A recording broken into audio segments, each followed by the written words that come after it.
ഈ സമരം 36 ദിവസം പിന്നിടുകയാണ്. ഈ ഘട്ടത്തിലും സർക്കാർ ചർച്ചയ്ക്ക് തയ്യാറാകുന്നില്ല. ഇതിൽ കേന്ദ്രത്തിന്റെ നിലപാട് എന്തായിരിക്കും? നേരത്തെ സുരേഷ് ഗോപിയൊക്കെ കേന്ദ്ര ആരോഗ്യമന്ത്രിയായിട്ടൊക്കെ സംസാരിച്ചാണ്. അല്ല, ഈ കാര്യത്തിൽ സർക്കാർ പരാജയപ്പെടുന്ന കാര്യത്തിൽ സംശയമില്ല. കാരണം ഇത്രയും മനുഷ്യത്വരഹിതമായ ഒരു സർക്കാർ, കാരണം ഇങ്ങനെ ഒരു സമരം 38 ദിവസമായിട്ട് നടക്കുമ്പോൾ അവരെ ഒന്ന് വിളിച്ചു വരുത്തി ഒരു ചർച്ച ചെയ്യണ്ടേ? LDF ഇവിടെ എത്ര സമരം നടത്തിയവരാണ്. പക്ഷെ അവര് ജനവിരുദ്ധമായിട്ടുള്ള ഒരു നിലപാടാണ്. അത് അവർ പരാജയപ്പെടും. ആശാവർക്കർമാരുടെ എണ്ണത്തിന്റെ കാര്യത്തിലല്ല, പക്ഷെ കേരളത്തിന്റെ മനസാക്ഷി അവരുടെ കൂടെയുണ്ട്. എല്ലാ മലയാളികളും അവരുടെ കൂടെയുണ്ട്. ഈ മാർക്സിസ്റ്റുകാരെ ഒഴിച്ചു ബാക്കി എല്ലാവരും. BJP ആശാവർക്കർമാർക്ക് പിന്തുണയുമായി തെരുവിലേക്ക് ഇറങ്ങാനുള്ള ആലോചനയുണ്ടോ? ഞങ്ങൾ ഈ കാര്യത്തിൽ കേന്ദ്ര സർക്കാരിൽ സമ്മർദ്ദം ചെലുത്തിയിട്ട് ഇവരുടെ കേന്ദ്രം കൊടുക്കുന്ന കാര്യം ഇപ്പൊ 2000 രൂപ, അതത്ര കൂടുതലായിട്ടുള്ള ഒരു തുകയല്ല, അത് വർദ്ധിപ്പിക്കാൻ ആവശ്യമായിട്ട് ഞങ്ങൾ. പക്ഷെ ഇവർ ചെയ്യേണ്ട കാര്യം ഇവരാണ് ചെയ്യേണ്ടത്. പിന്നെ ഈ NHMന്റെ കാശ് കൊടുക്കുന്നത് അവിടെ നിന്നാണ്.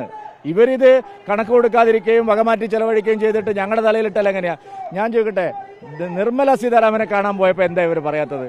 അപ്പൊ അവിടെ ഒന്നും പറഞ്ഞിട്ടില്ലല്ലോ, മുഖ്യമന്ത്രി ഒരു അക്ഷരം പറഞ്ഞിട്ടില്ല കുടിശ്ശികയുണ്ടെന്ന്. അപ്പൊ ഇവരുടെ വഞ്ചനയാണ്, അതിനെതിരായിട്ടാണ് സമരം. ഈ BJP സംസ്ഥാന ഘടകമടക്കം കേന്ദ്രത്തിൽ സമ്മർദ്ദം ചെലുത്ത ആശാവർക്കർമാരുടെ ഈ ഓണറേറിയം വർദ്ധിപ്പിക്കുമായി ബന്ധപ്പെട്ട് പക്ഷേ ചർച്ചയ്ക്ക് സംസ്ഥാനം തയ്യാറാകാത്തത്, അതുമായി ബന്ധപ്പെട്ട വിമർശനമാണ് BJP സംസ്ഥാന അധ്യക്ഷൻ ഉയർത്തുന്നത്.